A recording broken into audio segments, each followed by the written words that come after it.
Hello guys, welcome to everyone. तो आज का हमारा जो टॉपिक है यूनिट फर्स्ट के अंदर some basic concepts of chemistry.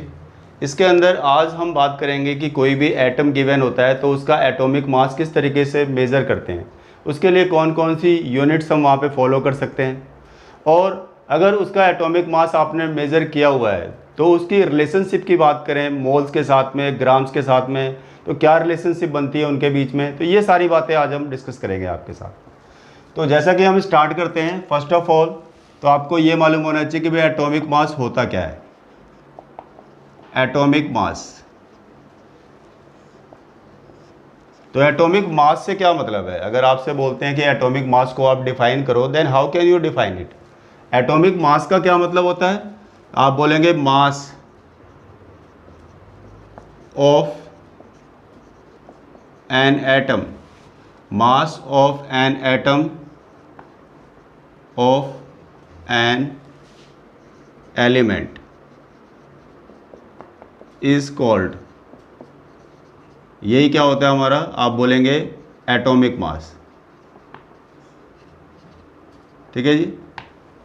यानी कि कोई भी एलिमेंट हमारे पास में गिवन है, उसके एटम का, एक एटम का मास जो आप निकाल के बताएंगे आप, तो वही क्या कहलाएगा, वहाँ पर उसका एटॉमिक मास कहलाएगा। ठीक है जी। किसी भी एलिमेंट के केस में जो कि एटम से मिलकर बन रहा है एलिमेंट, तो उस एटम का मास जो निकालेंगे हम, that is called atomic mass. ठीक है जी। अब एटॉमिक मास को मेज़र करने के लिए हमारी कुछ यूनिट्स होती हैं, तो आप कह सकते हो यूनिट्स ऑफ एटॉमिक मास।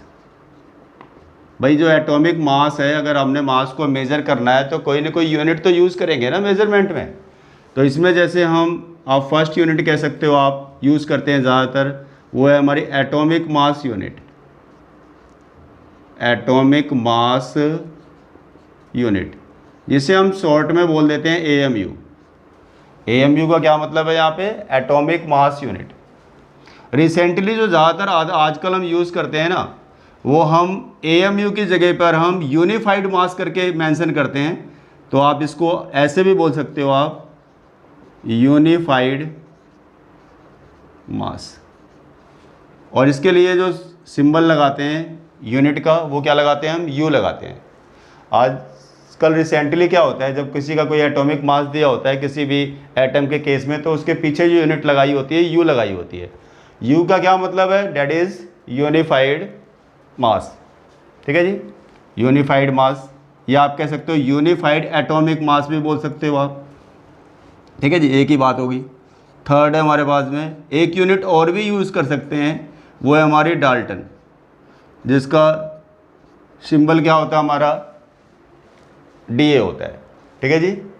तो ये क्या होता है हमारा, DA। तो आपने देखा इस तरीके से हमारी 3 यूनिट्स हो गई। या तो आपको मास आप AMU में वहाँ दिखा रहे होते हो, या U लिखी होती है यूनिट आपका, या DA यानी कि डाल्टन में बात कर रहे होते हैं। तो ये हमारी यूनिट्स होती है जो किसी भी एटम के एटॉमिक मास के मेजरमेंट में हम यूज़ करते हैं। ठीक है जी। अब क्वेश्चन ये भी अराइज होता है कि भाई जैसे कि देखिए, मान लीजिए आप कभी मार्केट में कोई चीज़ परचेज करने के लिए जा रहे हो, लेट अस सपोज आपने वहाँ से क्या किया कि भाई राइस लिया, लेट अस सपोज, या शुगर को परचेज कर रहे हैं, या कोई और सब्सटेंस परचेज कर रहे हैं। तो उसमें बेसिकली क्या होता है हमारा, जैसे मान लीजिए कि हमने राइस लिया और राइस को हम मान लीजिए 3 kg ले रहे हैं। तो आप देखिए, मान लीजिए मैं आपसे राइस की बात कर रहा हूँ, और राइस हमने क्या किया हुआ है कि भाई हमारे को 3 kg राइस परचेज करना है। तो इसके लिए क्या होगा, ये क्या हमारी एक आपकी यूनिट है, ये क्या हमारी एक यूनिट है, किसके लिए, राइस के जो क्वांटिटी को आप लेके चल रहे हो, आप जो क्वांटिटी आप वहाँ पे लेने की बात कर रहे हो, तो उसके लिए यूनिट हम क्या यूज़ कर रहे हैं, kg। भाई इस यूनिट के बेस पर ही तो जो शॉपकीपर है आपको वो राइस की क्वांटिटी देगा, इस यूनिट के बेस पर ही 3 kg। अब यानी अगर मैं बोलूँ तो 3 kg का मतलब क्या है, 3 kg का मतलब क्या हो गया, तो आप बोलेंगे भाई 3000 ग्राम है। 3 kg का मतलब क्या है भाई, 3000 ग्राम से। अब अगर आपको राइस वो 3 kg दे रहा है, इसका मतलब वो कितने ग्राम दे रहा है आपको, 3000 ग्राम्स आपको राइस प्रोवाइड करा रहा है जी। ठीक है जी। तो मैं ये कहना चाहता हूँ आपको कि भाई अगर आप कोई यूनिट आप निकाल रहे हो, जैसे अब आप मान लो केजी में हमने मेजरमेंट करना है, केजी हमारे को यूनिट चाहिए, केजी यूनिट चाहिए, तो इसके लिए क्या करते हैं, क्वांटिटी ऑफ सब्सटेंस, जो भी हमारे को क्वांटिटी हमारे जिसके बारे में बात कर रहे हो आप, क्वांटिटी ऑफ एनी सब्सटेंस, ठीक है जी, quantity of any substance upon क्या करते हैं, रेफरेंस, रेफरेंस को यूज करते हो, यानी कि रेफरेंस क्या हमारा 1 kg का रेफरेंस क्या है, अगर आपसे बात करें तो 1 kg कितने के इक्विवेलेंट होता है, आप बोलेंगे 1000 ग्राम्स के बराबर होता है, यही तो होता है ना जी, 1 kg इक्वल टू क्या होता है हमारा 1000 ग्राम। कहीं भी अगर मुझे 1 kg लेना है तो इसका मतलब क्या है, हमें हमारे को कितनी क्वांटिटी मिलेगी वहाँ पे 1000 ग्राम मिलेगी, ठीक है जी।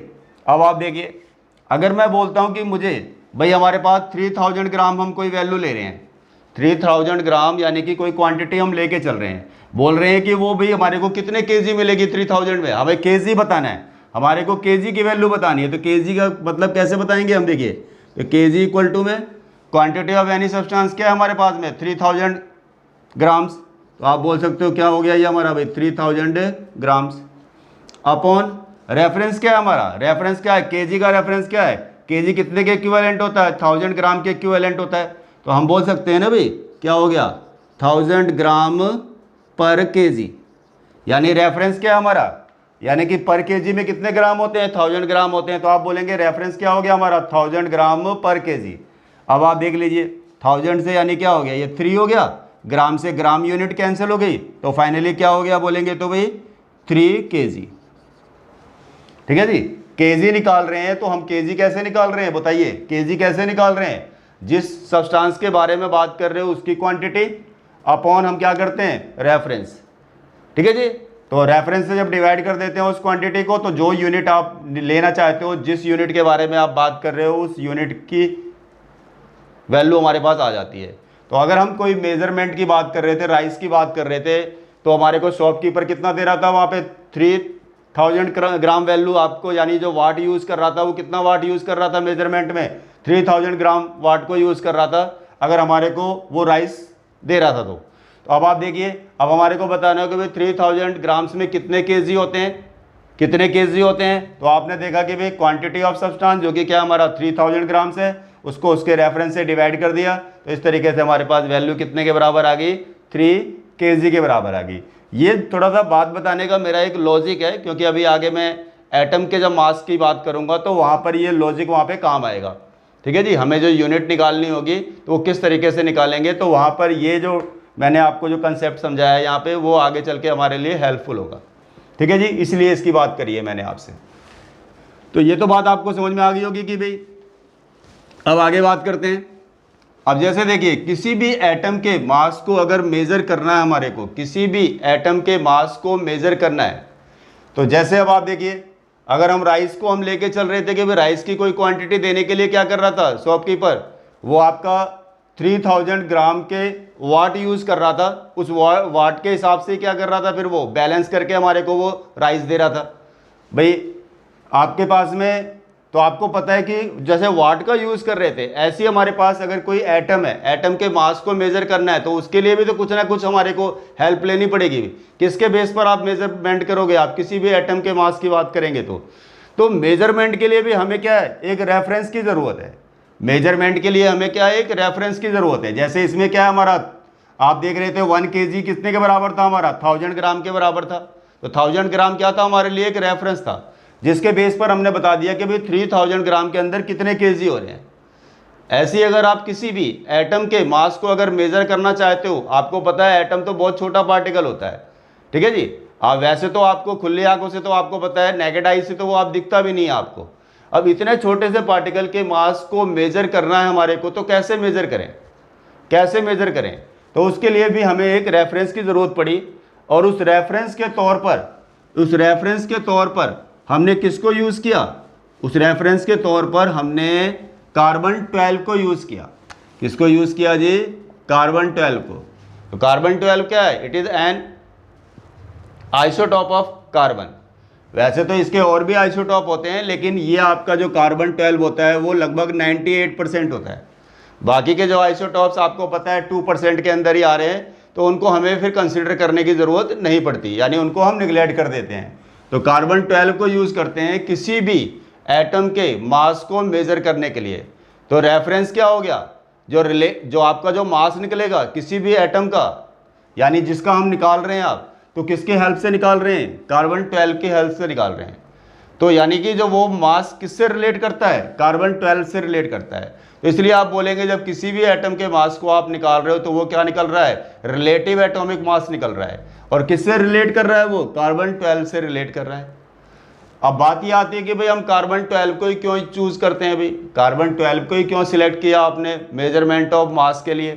तो इसका बेसिक रीज़न ये होता है कि कार्बन 12 जो होता है ये अबंडेंस होता है हमारा, यानी कि इसकी क्वांटिटी क्या होती है, सबसे ज़्यादा मिलती है हमारे को, ज़्यादातर हर जगह आपको कार्बन आसानी से ईजिली अवेलेबल हो जाता है। तो कार्बन 12 आपका मोस्ट अबंडेंट एलिमेंट है हमारा। दूसरी बात ये होती है कि इसका जो कार्बन 12 का जो आइसोटोप है ये अपने आप में क्या है, आपका हाईली स्टेबल है। ये कैसा होता है आपका, बोलेंगे हाईली स्टेबल होता है। अगर रिएक्टिविटी के पॉइंट ऑफ व्यू से भी देखें तो ये आपका मॉडरेटली रिएक्टिव होता है, ना तो बहुत ज़्यादा रिएक्टिव होता है, ना ही बहुत ही कम रिएक्टिव होता है। तो यानी कि ये भी आपका एक वहाँ पे एक इम्पोर्टेंट रोल हो जाता है वहाँ पर। और तीसरी इम्पोर्टेंट बात ये होती है कि भाई जब आप इसके थ्रू इस रेफरेंस को यूज़ करते हुए किसी भी एलिमेंट के केस में उसके एटम का मास जब मेज़र करते हैं तो वो ज़्यादातर केसेस में आपको क्या मिलता है, एक होल नंबर में वैल्यू मिलती है। ठीक है जी, यानी इस स्केल को यूज़ करते हुए, कार्बन 12 को यूज़ करते हुए अगर हम मेजरमेंट कर रहे हैं क्या जी, किसका, रिलेटिव एटॉमिक मास की बात करेंगे, अदर एलिमेंट के एटम के मास की बात करेंगे, तो वो आपको क्या देता है, ये कार्बन 12 होल नंबर में देता है। तो ये भी एक फैक्टर है हमारा कि जिसकी वजह से हम कार्बन 12 को हम यूज़ कर रहे हैं एज ए रेफरेंस। ठीक है जी। अब देखिए एक्सपेरिमेंटली जब हम कार्बन 12 की बात करते हैं तो देखिए इस कंडीशन में mass of one atom of carbon 12 जो होता है, mass of one atom of carbon 12 equal to होता है, आप बोलेंगे एक्सपेरिमेंटल वैल्यू क्या है, 12 AMU के बराबर है। यानी कि एक एटम, भाई इसको रेफरेंस यूज़ किया है तो इसके एक एटम का मास तो हमें पता होगा तभी बात बनेगी। तो आप देखिए यानी कि mass of one atom of carbon 12 equal to में क्या होता है, बोलेंगे 12 AMU। यानी कि आपका जो 12 AMU है वो आपका जो 12 AMU है इक्वल टू क्या है हमारा, मास ऑफ आप क्या बोलेंगे, वन एटम ऑफ कार्बन 12। ठीक है जी। तो 1 AMU क्या हो जाएगा, 1 AMU की वैल्यू क्या हो जाएगी, तो आप बोलेंगे 1/12 to that of the mass of one atom of carbon 12। ठीक है जी। अब एक्सपेरिमेंटली अगर इंस्ट्रूमेंट्स वगैरह को यूज़ करके साइंटिस्ट ने क्या किया कि mass of one atom of carbon 12 निकाला। AMU में वैल्यू की बात करते हैं, अगर हम वो बात कर रहे हैं AMU में, तो 12 AMU क्या है, equal to the mass of one atom of carbon 12। तो 1 AMU क्या हो जाएगा, 1/12 to that of the mass of one atom of carbon 12। अब देखिए, अब मैं आपको बता दूं कि mass of one atom of carbon 12 equal to होता है 1.99 इंटू 10⁻⁻23 ग्राम्स। ये वैल्यू होती है। ये आपको क्या करना है, स्टार लगा देता हूँ, इस पॉइंट को आपने ध्यान रखना है। ठीक है जी। ये जो मैंने बताया आपको एक्सपेरिमेंटल मास कितना होता है, अगर आपसे बोलते हैं कि ठीक है जी 1 एटम ऑफ कार्बन 12 का, तो वो कितने के बराबर होता है, 1.99 इंटू 10⁻⁻23 ग्राम्स के इक्विवेलेंट होता है। अब आगे चलते हैं। अब आप देखिए जैसा कि आपको पता चल गया कि भाई एक एटम का कार्बन 12 का मास कितने के बराबर है। ठीक है जी। आप बोलेंगे 1.99 इंटू 10⁻⁻23 ग्राम्स के बराबर है। अब तो 1 AMU क्या हो जाएगा, इसका मतलब 1 AMU क्या हो जाएगा, अगर हम यहाँ पे देखें तो 1 AMU क्या हो जाएगा, तो 1/12 इंटू में 1.99 इंटू में 10⁻⁻23, ये हो गया जी आपका, ठीक है जी, ग्राम्स। जब इसको सॉल्व करेंगे आप तो ये वैल्यू आ जाती है 1.66 इंटू 10⁻⁻24 ग्राम्स, ठीक है जी। तो आपके लिए ये भी पॉइंट आपके लिए इंपॉर्टेंट हो गया कि अगर आपसे कोई बोलता है कि भाई 1 AMU की वैल्यू कितने के बराबर होती है, यूनिट की बात कर रहे थे ना वो आपसे अभी, कि भाई आपका एटम का जो आप एटॉमिक मास ले रहे हैं उसके लिए यूनिट क्या यूज़ कर रहे थे वहाँ पे, AMU। अब अगर आपसे कोई बोलता है कि 1 AMU की वैल्यू कितनी होती है तो क्या बताएंगे आप, 1.66 इंटू में 10⁻⁻24 ग्राम्स, आपको ये पता चल गया, ठीक है जी। अब ध्यान देने वाली बात यह है कि जैसे अब आपको पता है, जैसे आपको पता है कि भाई 1 kg के अंदर क्या होता है भाई, 1000 ग्राम्स होते हैं, 1 kg के अंदर 1000 ग्राम्स होते हैं। जैसे अब आपको पता है 1 kg के अंदर कितने ग्राम्स होते हैं, 1000 ग्राम्स होते हैं। अगर मैं बोलूं कि 1 AMU, अब जैसे kg के लिए रेफरेंस क्या है हमारा, 1000 है, kg के लिए क्या है हमारा रेफरेंस, क्या है हमारा रेफरेंस, क्या है हमारा 1000 है, ठीक है जी। 1000 वैल्यू लेके चलते हो रेफरेंस के तौर पे। अब AMU के लिए रेफरेंस क्या है, AMU के लिए रेफरेंस क्या है, आप बोलेंगे 1.66 इंटू में 10⁻⁻24 ग्राम्स, ये आपका क्या हो जाएगा, यहां पे ये रेफरेंस हो जाएगा। कहीं पर भी जैसे हम kg को निकाल रहे थे, kg में वैल्यू निकाल रहे थे, तो जो भी क्वांटिटी दे रखी होती थी उसको क्या करते थे हम भाई, रेफरेंस से डिवाइड कर देते थे, तो हमारी वैल्यू kg में पता चल जाती थी हमारे को। अब ऐसे ही हमारे पास में अगर कोई भी क्वांटिटी दे रखी है, कोई भी क्वांटिटी दे रखी है, कोई भी मास गिवन है, ठीक है जी, तो आपका उस कंडीशन में अगर आपको AMU बताना है तो इस रेफरेंस से डिवाइड कर देंगे तो AMU की वैल्यू आ जाएगी हमारी। तो यानी कि अगर मैं आपसे बात करता हूं कि भाई AMU बताना है हमारे को, क्या जी हमारा, ठीक है जी, क्या बताना है हमारे को, AMU बताना है, तो क्या हो जाएगा, एक्सपेरिमेंटल मास,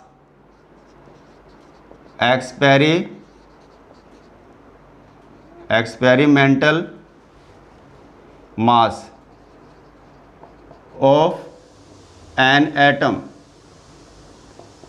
इन ग्राम्स, ठीक है जी।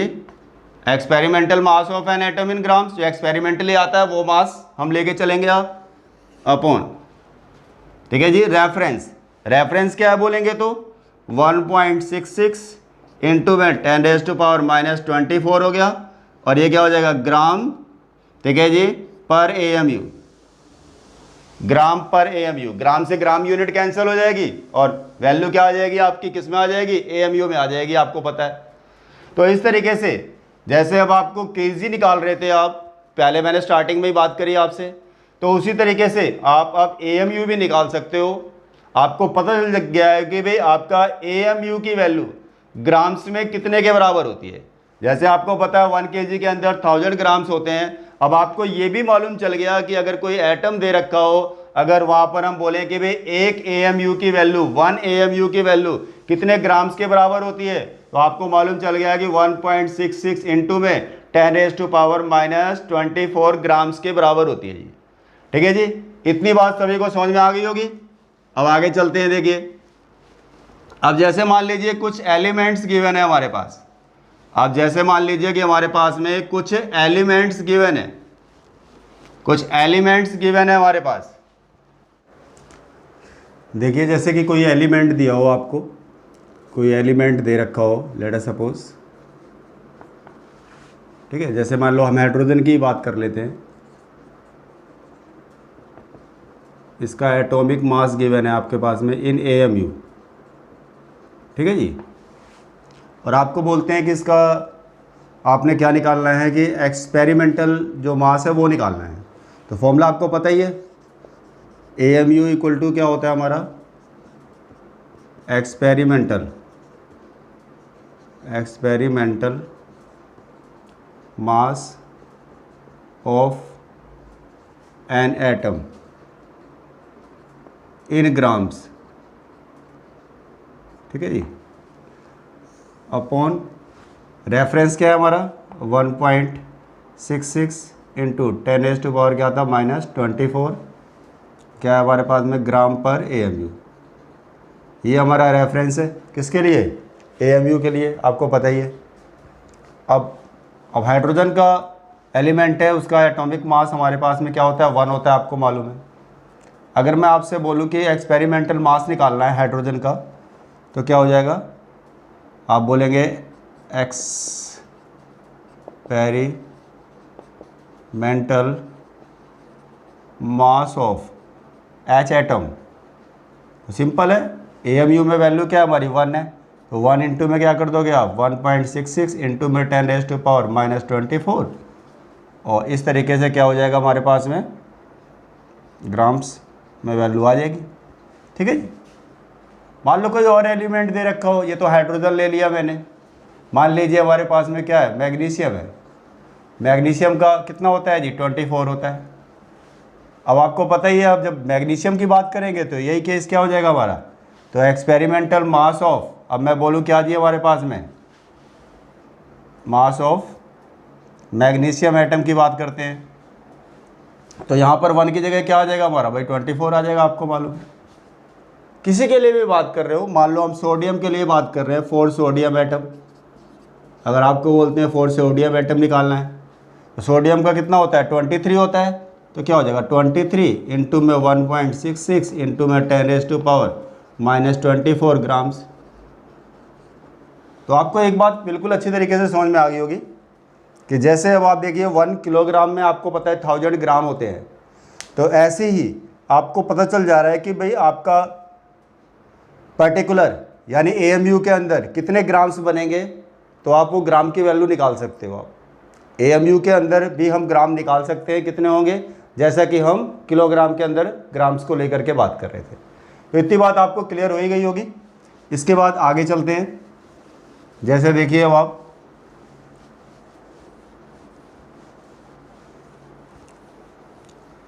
आपको मालूम है कि मास ऑफ 1 कार्बन 12 एटम क्या बोलते हो आप भाई, इसको बोल सकते हो आप 12U या 12 AMU या 12U, एक ही बात होगी। अब आप देखिए नंबर ऑफ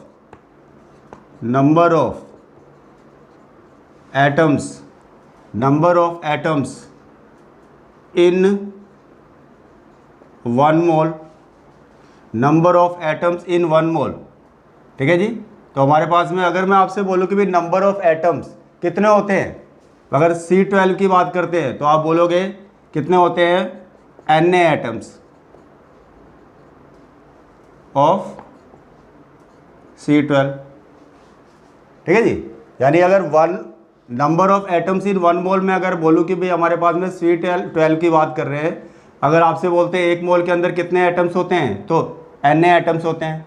तो आपको पता है कि यहाँ पर देखिए 1 मोल के अंदर कितने Na एटम्स है, और एक एटम की बात करते हैं तो उसका मास कितना है बोलेंगे तो हम 12U है। तो आप अगर आपसे बात करते हैं यहाँ पे कि mass of 1 mole of C12 तो क्या हो जाएगा बोलोगे आप भी, हम क्या बोल सकते हैं इसको भाई 12U इंटू में क्या हो जाएगा Na, यही तो हो जाएगा ना भाई हमारा। अगर हम यहाँ पे बात करते हैं कि मास हमारे को 1 मोल का बताना है तो एक का तो हमें पता है भाई 12U है। अब 1 मोल के अंदर नंबर ऑफ कार्बन 12 के एटम्स कितने होते हैं Na एटम्स, यानी एवोगैड्रो नंबर के बराबर। तो हमें अगर 1 मोल का बताना है तो इसका मतलब हमें Na एटम्स का मास बताना है हमारे को, तो 12U इंटू में Na। तो अब देखिए आपको ये भी मालूम होगा कि भाई मास ऑफ C12, ठीक है जी, mass of 1 mole of C12 बात करेंगे, 1 mole of C12 equal to होता है कितने के बराबर 12 ग्राम के बराबर। अगर ग्राम्स के इस अंदर देखते हैं तो अगर हम बोले कि mass of 1 mole of carbon 12 कितने के बराबर होता है तो आप बोलेंगे 12 ग्राम के बराबर। तो हम क्या लिख सकते हैं, सो डैट हमारा अब रिजल्ट क्या आ सकता है बोलेंगे तो भाई 12U इंटू में क्या हमारा Na that is equal to में 12 ग्राम, ये हो जाएगा। अब आप देखिए 12 से 12 कैंसिल आउट हो जाएगा, आपको मालूम है। फाइनली हमारे पास क्या आ गई वैल्यू, क्या वैल्यू आ गई देख लीजिए। अब आप बोल सकते हो ना 1 u इक्वल टू में 1/na ग्राम्स, यानी कि 1 u जो है हमारा कितने बराबर हो गया, हमारा 1/na ग्राम्स के बराबर हो गया।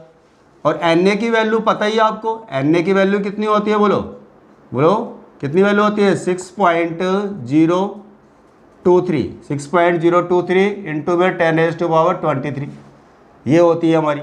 तो आपको पता ही है, तो 1u की बात करूंगा अगर मैं तो क्या लिख सकता हूँ भाई, 1/6.023 इंटू में 10⁻, क्या है हमारा 23,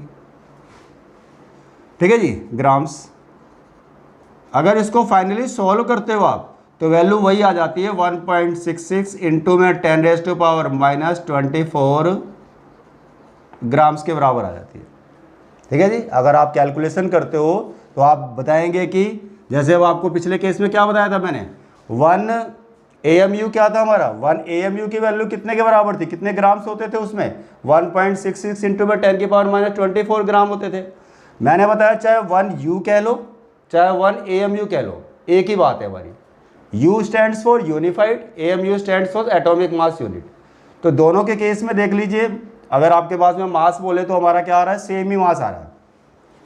अब मैं आपको बता दूं कि 1 Na की बात करेंगे, 1 Na की बराबर करेंगे बात करेंगे तो ये किसके बराबर होता है, 1 मोल के बराबर होता है, आपको मालूम है।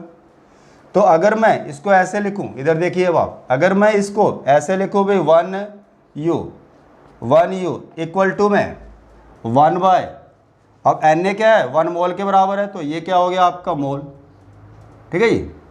अब ये क्या है हमारे पास में, यूनिट क्या थी यहाँ पे, ग्राम्स थी। तो अगर मैं बोलूँ तो ये हमारे पास में 1U इक्वल टू में क्या लिख सकता हूँ भाई, ठीक है जी, Na की जगह क्या लिख दिया मैंने, मोल, और ये क्या है आपका ग्राम्स, जो आपको एज इट इज़ दे रखा था, देख लीजिए यहाँ पर, ठीक है, हमारी बात चल रही थी। तो अगर हम यहाँ पर ये देखिए, अगर हमारी यूनिट अगर चाहे U होगी, अगर हमारे पास U हो या AMU हो, तो हम बोलेंगे कि वो जो मास दिया हुआ है आपको किसी भी एटम के केस में, किसी भी एलिमेंट में जो मास आपके पास में गिवन है, अगर आपको यूनिट वहाँ पे U लगाई गई है या AMU लगाई गई है, इसका मतलब वो मास किसके लिए है, सिंगल एटम के लिए है। वो हमारा मास किसके लिए दे रखा है, वहाँ पे सिंगल एटम के लिए दे रखा है। अगर वहाँ पर यूनिट पीछे हमारी क्या है, अगर आपको बोल रहे हैं ग्राम पर मोल लगाई गई है, तो इसका मास वहाँ पर, इसका मतलब वहाँ पे जो मास गिवन है वो किसके लिए दे रखा है, ठीक है जी, 1 मोल के लिए दे रखा है, 1 मोल ऑफ एटम्स के लिए दे रखा है। तो यहाँ पर मैं आपको एक बात क्लियर करना चाहूँगा कि जैसे देखिए अब आप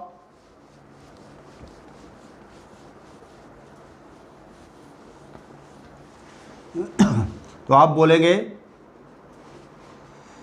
मैग्नीट्यूड और डाटा भी कह सकते हो आप, data is same but number of atoms are different. यानी कहने का मतलब है कि अगर कोई वैल्यू दे रखी है, मान लो हाइड्रोजन ही है, अब हाइड्रोजन के लिए आपको लिख दिया इन्होंने 1U और एक लिख दीजिए 1 ग्राम पर मोल। तो आप देख रहे हो क्या है, मैं अभी जो बात समझाना चाहता हूँ आपको कि 1U आपने देखा, और या फिर यूनिट अगर आपको ग्राम पर मोल में अगर यूनिट दे रखी है हमारी, तो उस कंडीशन में फ़र्क क्या होता है, तो यूनिट का फ़र्क होता है। अगर 1U दे रखा है या फिर 1 ग्राम पर मोल दे रखा है, तो यूनिट के हिसाब से ये क्या है, मास ऑफ एन एटम है, ठीक है जी, ऑफ हाइड्रोजन। यहाँ पे क्या है हमारा, अगर ये 1 ग्राम पर मोल दे रखी है वैल्यू, तो इसका क्या मतलब हो गया, mass of 1 mole of hydrogen दिया हुआ है आपको, ठीक है जी। यानी कि 1 मोल का मास होगा तो वो आपकी यूनिट क्या होगी, ग्राम पर मोल में होगी यूनिट। अगर हम आपकी बात करें पर्टिकुलर एटम की बात कर रहे होंगे, अगर उसका मास बोल रहे हैं आपको, तो आपको यूनिट U या फिर AMU में दे रखी होगी। बात मेरी समझ गए होगे आप, मैं क्या समझाना चाहता हूँ आपको, ठीक है जी। यूनिट के ऊपर सारी बात है कि यूनिट अगर दे रखी है इसका मतलब पर्टिकुलर एटम का मास है। अगर यू दे रखी है यूनिट आपकी, अगर आपको ग्राम पर मोल यूनिट दे रखी है तो इसका मतलब वो मास किसका है, 1 मोल के लिए मास है हमारा। तो दोनों में जो फ़र्क होता है वो पीछे की यूनिट का होता है, जो हमारे को ये बता देता है कि भाई हमारे को वैल्यू जो दे रखी है, जो डाटा दे रखा है, ठीक है जी, वो हमारा क्या है, किसकी टर्म में है, आपका पर्टिकुलर एटम के टर्म में वो डाटा दे रखा है, और या फिर हमारे पास में मोल की टर्म में वो डाटा दे रखा है। इसका पता कैसे चल रहा है, पीछे की यूनिट को देख करके। डाटा पे तो कोई फर्क नहीं आया ना, देखो ये वो यहाँ पे भी 1 है, यहाँ पे भी 1 है, ठीक है जी। बात को समझ गए हुए आप कि हमारे पास में अगर कोई मास गिवन है और अगर उसके पीछे यूनिट आपको दे रखी है उन्होंने भाई ग्राम पर मोल, इसका मतलब वो मास क्या है हमारा, 1 मोल ऑफ सब्सटेंस का मास है। अगर हमारे पास में आपको जो दे रखा है वो पीछे यूनिट आपको यू या AMU बोल रहे हैं आपको, तो इसका मतलब पर्टिकुलर एटम का मास आपके पास में वहाँ पे गिवन है। अब देखिए एक छोटा सा न्यूमेरिकल ले लेते हैं बात को और समझने के लिए। Calculate the number of atoms in the following. जैसे हमारे पास में दिया हुआ है आपको पहला केस, इसमें बोल रहा है 52 मोल्स ऑफ हीलियम है, ठीक है जी। सेकंड दिया हुआ है आपके पास में, आपको बोल रहा है 52 यू ऑफ हीलियम की बात कर रहा है।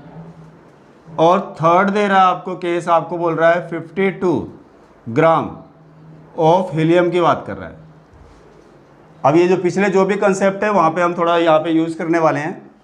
अब आपको बताना है नंबर ऑफ एटम्स, यानी क्वांटिटी बतानी है। तो आपको मैंने एक मोल कंसेप्ट में एक फॉर्मूला बताया हुआ था आपको कि भाई मोल यानी कि एन कैसे के लिए क्या बात होती है हमारी, quantity of any substance, quantity of any substance,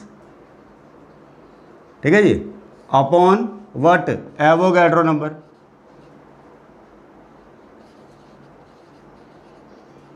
number जिसका सिंबल हमारा क्या होता है, Na होता है, जैसे अब आप देख रहे थे। अब हमारे को क्वांटिटी बतानी है, नंबर ऑफ एटम्स बताना है, तो क्वांटिटी ऑफ एनी सब्सटेंस की बात करेंगे तो आपका क्या हो जाएगा, बोलिए, क्वांटिटी ऑफ, ठीक है जी, सब्सटेंस की बात कर रहे हैं आपसे, ठीक है जी। तो यानी नंबर ऑफ एटम्स की बात कर रहे थे आपसे, निकालना था हमारे को। अब आप देखिए तो यहाँ पर आपके पास में n की वैल्यू क्या दे रखी है, n की वैल्यू क्या दे रखी है, क्वांटिटी बतानी है हमारे को, ठीक है जी। आपके पास में 52 मोल्स दिए हुए हैं, 52 मोल्स दिए हुए हैं, n की वैल्यू क्या है हमारे पास 52। एवोगैड्रो नंबर की वैल्यू हमें पता ही है क्या होती है, क्या होती है भाई 6.023 इंटू में 10 की पावर 23। तो आप इसको सॉल्व करेंगे तो ये आपके पास में एटम्स आ जाएंगे हमारे पास में, निकाल लेना आप कैलकुलेट करके। तो आप देख रहे हो इस तरीके से हमारे को क्वांटिटी पता चल जाती है कि अगर 52 मोल्स के अंदर बोल रहा है कितनी क्वांटिटी होगी, कितने एटम्स होंगे हीलियम के, ठीक है जी। तो आपका n की वैल्यू आपके पास 52 है, एवोगैड्रो नंबर से आप इसे मल्टीप्लाई कर दो तो फाइनली आपके पास नंबर ऑफ एटम्स निकल करके आ जाएंगे। ये तो हो गया हमारा इस किसका जी, फर्स्ट पार्ट, ए पार्ट हमने सॉल्व कर लिया, इस तरीके से हो जाएगा, ठीक है जी। मैं रफ कर दूँ, बी पार्ट की बात करता हूँ। यहाँ पर देखिए इसका बी पार्ट क्या बोल रहा था, 52 के अंदर बताना था आपको कि भाई नंबर ऑफ एटम्स कितने होंगे। तो आपका इसके लिए क्या करेंगे बताइए, 52 के अंदर बात कर रहा है आपसे, तो हमारे पास क्या है 52 है। अब आपको पता है हीलियम की बात करते हैं, ठीक है, तो क्या होता है वो 4U होता है, आपको मालूम है हीलियम का क्या होता है, बोलेंगे तो 4U होता है इसका। तो अब आपके पास में रेफरेंस क्या है हमारा 52U के लिए, बोलेंगे 4U पर एटम, पर एटम के लिए बात कर रहे हैं तो क्या मास है उसका 4U है हीलियम के लिए, तो इसका रेफरेंस क्या हो गया, बोलेंगे तो 4U आप बोलेंगे पर एटम। तो देख लीजिए 4 13 पे चला गया हमारा, U से यूनिट कैंसिल आउट हो गई, तो यानी आपका आप बोलेंगे फाइनली क्या हो गया हमारा 13 एटम्स, ठीक है जी। तो यानी आपके पास क्या दे रखा था, 52 यू ऑफ हीलियम की बात कर रहे थे, ठीक है जी। तो यानी कि पर एटम हीलियम का जो अपना मास है वो क्या हमारा 4u है, रेफरेंस यही है।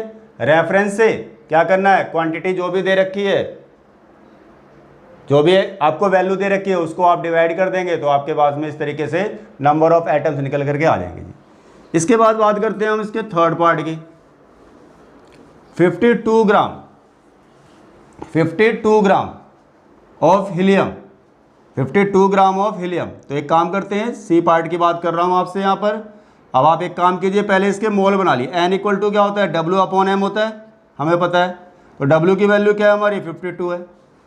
अब पर मोल के अंदर बोलेंगे कितने ग्राम होते हैं हीलियम के, तो आपको पता है 4 ग्राम होते हैं। ये क्या हो गया, 4 ग्राम पर मोल। तो आपको मालूम है ये आपका क्या हो गया, रेफरेंस हो गया इसके रिस्पेक्ट में। भाई हीलियम की बात कर रहे हैं तो पर मोल में कितने ग्राम होते हैं, 4 ग्राम होते हैं। हमें किसके लिए बताना है, 52 ग्राम की बात कर रहे हैं यहाँ पे। तो इसके हिसाब से देखिए, तो ये कितने पे, ये 13 पे चला गया ये भी। तो आप बोलेंगे ये हमारे पास में वैल्यू क्या हो गई, ग्राम से ग्राम यूनिट कैंसिल आउट हो गई। तो आप देख रहे हैं भाई 13 मोल्स, ये वैल्यू आ रही है। नंबर ऑफ मोल्स निकल करके आ गए हमारे पास में। अब आपको पता है हमें क्वांटिटी बतानी है, हमें क्या बताना है जी, हमें क्वांटिटी ऑफ हीलियम एटम्स बताना है हमारे को। तो आपको वही सेम पहला वाला फॉर्मूला जो फर्स्ट ए केस में लगाया था मैंने, क्वांटिटी अपॉन में Avogadro number that gives us the number of moles. तो आपके पास में मोल्स यहाँ पे ऑलरेडी गिवन है, मोल्स आपको ऑलरेडी दे रखे हैं। आपको क्या निकालनी है, क्वांटिटी निकालनी है। तो आपका क्या हो जाएगा, मोल्स यानी कि 13 इंटू में एवोगाड्रो नंबर 6.023 इंटू में 10⁻23। तो ये हमारे इस तरीके से नंबर ऑफ एटम्स निकल जाएंगे। तो ये काफ़ी इंपॉर्टेंट न्यूमेरिकल है आपका, आप कह सकते हो इस टॉपिक से रिलेटेड। आपको देखो यहाँ पे फर्स्ट केस में मोल्स दे रखे थे तो हमने वहाँ पे नंबर ऑफ एटम्स बनाए। सेकंड केस में 52 यू की वैल्यू दे रखी थी हीलियम की, यहाँ पर भी हमने नंबर ऑफ एटम्स निकाले हैं। और इसके केस में देखिए आपको ग्राम में वैल्यू दे रखी थी, यहाँ पर भी आपने नंबर ऑफ एटम्स निकाले हैं।